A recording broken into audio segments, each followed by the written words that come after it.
We'll start with Syria. It faces a historic turning point after the dramatic fall of Bashar al-Assad's regime. Rebels are taking steps towards a transitional government. Regional powers like Turkey and Israel are reacting, and world leaders warn of potential instability. While Syrians celebrate freedom, the challenge of rebuilding has just begun.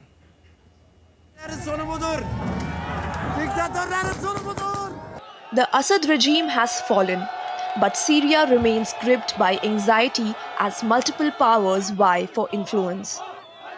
The power vacuum in Syria is more pronounced in various parts of the nation which are under the control of different factions. Israel sent troops into a buffer zone on the east of the Israeli annexed Golan Heights, though Tel Aviv maintains that its actions are limited to protecting its own security. We are taking all the actions necessary to try to ensure our security with regard to the new situation created in Syria. And the State of Israel is establishing its position as a center of power in our region as it has not been for the decades. Those who cooperate with us benefit greatly. Those who attack us lose big. We want to see a different Syria both for our benefit and for the benefit of the people of Syria. World powers are also expressing concern. US Secretary of State Antony Blinken has warned of a possible ISIS resurgence, but assured that the US is committed to preventing it.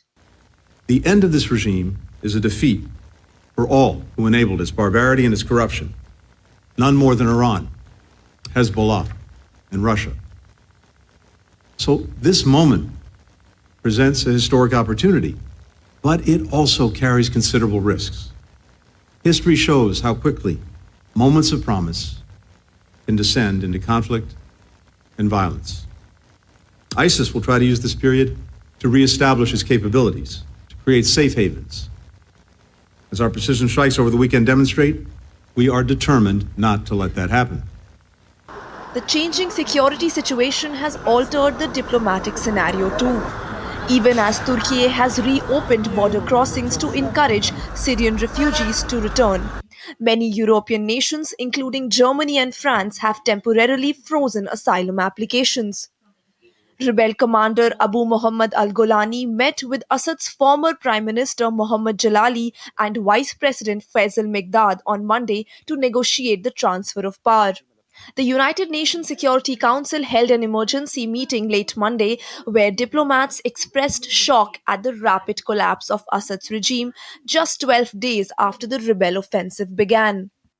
Bashar al-Assad fled to Moscow on Sunday, marking the end of over 50 years of Assad family dominance.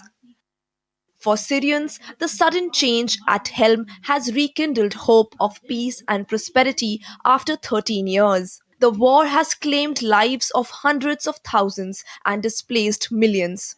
As Syria navigates the uncertainties at this pivotal moment, the world is also following the developments with keen interest, knowing its future could reshape the region for decades to come. Bureau Report, DD India.